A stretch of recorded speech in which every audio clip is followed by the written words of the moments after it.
Happy Monday, everybody, and welcome to another edition of Hoops with Noops. Of course, I am Noops, and I'm here to talk about some hoops, and I'm brought to you on behalf of the fine folks at FTN. If you haven't noticed, we've updated and upgraded everything. We're now all under one website, FTN Bets, FTN Fantasy, FTN Daily, all come under the FTNFantasy.com website. Make sure you check your subscription. You've probably gotten some free stuff as we put everything together. Some people with certain plans picked up some extra sites that they didn't have. If you haven't already, double check and take a look at the upgrade options. We've got an opportunity for you to, again, get access to, maybe you only sign up for FTN Bets and you don't have fantasy. It's pretty cheap to get into some of those other websites. And again, if you've been using FTN, just one of the sites, you know already how valuable all the data, the content, all the tools can be to help you handicap better, to help you win money better, help you do better in your fantasy drafts and things like that. So it's a great time to join FTN if you haven't already. Of course, if you have, take a look and see what else we've got out there. It's really pretty fun. But we're here to talk about NBA basketball. Before we do, please subscribe to this channel. Give me a thumbs up. That always helps us and gets you access to, again, all the other great shows that are on here. Morning Model, Mean Streets, a lot of really good shows that apparently start with the letter M. I don't know. Maybe I'll figure out how to work that into mine. But a lot of great stuff. And again, you don't even have to sign up for FTN. Just subscribe to this channel. You'll get all that stuff as soon as it pops out. Again, a lot of great stuff there. But the NBA, we're through game one of every series. And as I'm sure you've heard by now, all 8 home teams won, and they went 7-1 against the spread. Okay, so what do we do, right? I'm sure you've seen a bunch of those tweets floating around. Should we just blindly bet all the home teams because they're hot and we got to ride home teams until they start losing? Or should we fade all the home teams because we know the books know that the home teams won and now they're going to balance it and they're going to snooker everybody? We shouldn't do either of those things. It's an 8-game sample size. It's 2 days worth of basketball. Let's relax. Let's try to focus on what we've learned all season, what we've seen from these teams, look at the matchups, and look at how the market has adjusted. There have been some changes in some of these numbers. We'll go through each of the 3 games tonight. Looks like the totals have changed, but the spreads are pretty close. Again, that's the books and the sharp bettors basically telling you that let's not get overly excited or overly concerned after one game. Let's see what happens tonight, and maybe that'll change things a little bit. But overall, let's not get too worried about a short-term result. So 3 games tonight. I've got bets in 2 of them. We'll start with those, and then I'll walk you through the 3rd game. You might be able to guess which one it is, where we don't really quite know who's playing, so we have to wait and figure some stuff out. But I'll talk through that game, give you the lay of the land and what I may or may not do later on. But let's start with the first game of the night, and a game that I do have a bet in. The Orlando Magic visit the Cleveland Cavaliers. The Cavaliers 5.5-point favorites. The total sits at 203. And again, one of the best parts about the playoffs is we get repeat matchups. So it's important to go back and look at what the previous line closed. Game 1, Cavaliers closed -5.5. The total was 206.5. So pretty much the same spread here, but the total has dropped 3.5 points.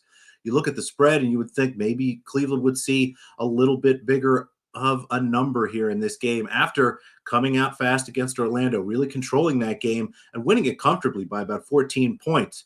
Now, what does that mean? Does that mean Cleveland is the much better team? To me, it looked like Cleveland was just the team that was ready for that moment. The Cavaliers have had some postseason experience, and it's a young Orlando Magic team, pretty much everyone's first playoff game on the road in front of a tough crowd. But I was heartened to see the Magic play tight in the 3rd quarter and even win the 4th quarter. So curious to see what happens here. Again, just because Cleveland blew them out doesn't mean we have to do anything in particular. I think this spread is still pretty close to right. I bet Orlando in the first game +5.5. I might go back and grab that now, but the bet I do like, and I said before the series, I'm just going to keep betting this as long as it has 2 in front of it. Give me the under. These 2 teams play great defense. They play slow, ugly basketball. And we even saw in that first game, Cleveland comes out, hit a bunch of threes early on, cooled down as the game went on. We were under 200 points pretty comfortably in this game. Now, again, I expect Orlando to do a little bit better offensively, but Cleveland, again, if both these teams are going to score in the 90s, we got to keep betting any number that starts with a 2.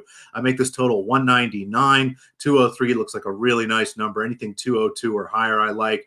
Play either team total under if you want. Play both team totals under one if you want. Again, these games are going to be ugly. I expect, again, the scores to be in the 90s, which keeps us well under this number. It's going to be under 203 here for the Cleveland Cavaliers Orlando Magic game. The nightcap, The Los Angeles Lakers go to Denver to play the Nuggets. Again, game 2 of the playoff series here. The Nuggets 7.5-point favorites with a total of 224. Looking back at the last game, not too big of a change here. The Nuggets closed 6.5-point favorites in that first game, the total 227.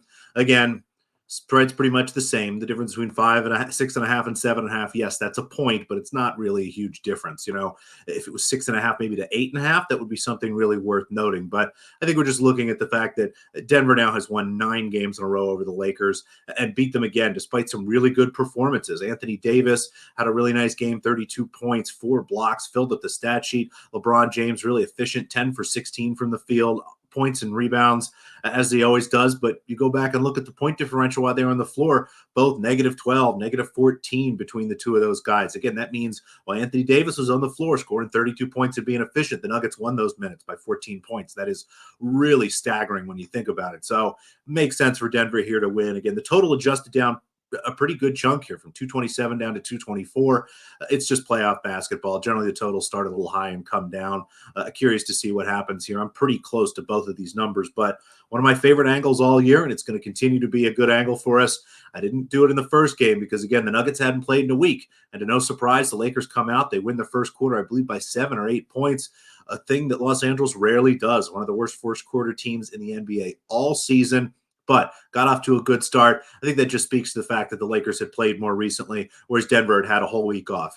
If you watch that game, the Nuggets didn't quite look like themselves, and they've been a great first quarter team all season. It's a big part of it is a substitution pattern. Nikola Jokic plays 10, 11, sometimes almost all 12 minutes of that first quarter. That gives him 3 to 4 minutes against a team's backups, which is really advantageous for the Nuggets. So I like them quite a bit here. I had them closer to 4.5-point favorites in the first quarter. Again, just think the books are quite balancing this number. I am close to the full game spread, but I think some of these early numbers on Denver are a little bit off. So -2's out there right now. -2.5 is fine.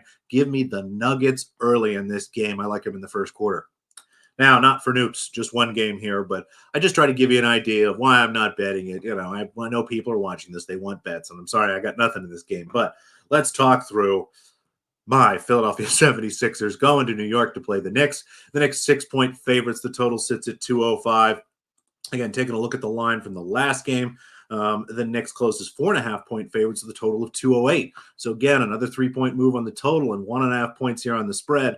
A little bigger move going from 4.5 to 6. Again, when the spreads are smaller, the moves are a little bit more valuable. So a pretty good adjustment here. And really the reason also that this adjustment comes is the reason I'm not in New York right now. I was planning on trying to go to that game in Madison Square Garden.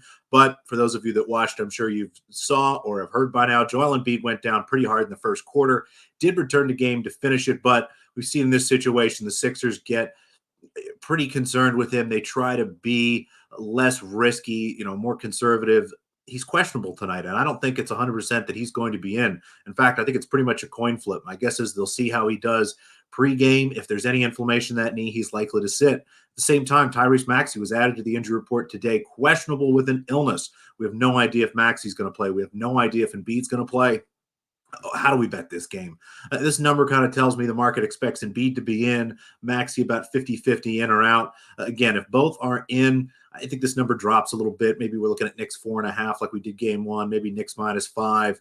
Again, not too big of a move, but if both or either are out, this number should move towards New York. Again, if Embiid is out, probably should be Knicks, -9, almost -10. If both are out, probably Knicks -12, something goofy like that. It's just really hard for this Philadelphia team to win without Embiid, and especially without Embiid and Maxey at the same time. So we don't know who's playing. If things become more clear, I'll put any bets I do make in the FTN Bets Discord, as well as on the new site, FTN Fantasy. We've got a great new bet tracker. Yes, we did track bets on the old site. This one a little bit more clear. But again, make sure that you sign up for FTN. Get into that Discord because you get all the plays. I'll have some player props, obviously, today as well. And you would have gotten these as fast as possible. If you're in the FTN Bets Discord, we got 203.5, almost 204 on this one here, but still like it at 203. Give me the Magic. Cavaliers under, again, 203. Really any number 202 or higher looks good to me. And the other bet I like, the Denver Nuggets in the first quarter, -2 points. Anything -2.5 or better's good. Maybe -3 at -105. Less than standard juice is fine. Those are the two bets I like. Thanks so much for watching. Give me a thumbs up. Leave a comment down below if you have any questions or thoughts of your own. I'll get back to you as soon as possible. And always, Sign up for FTN, and best of luck until we talk again.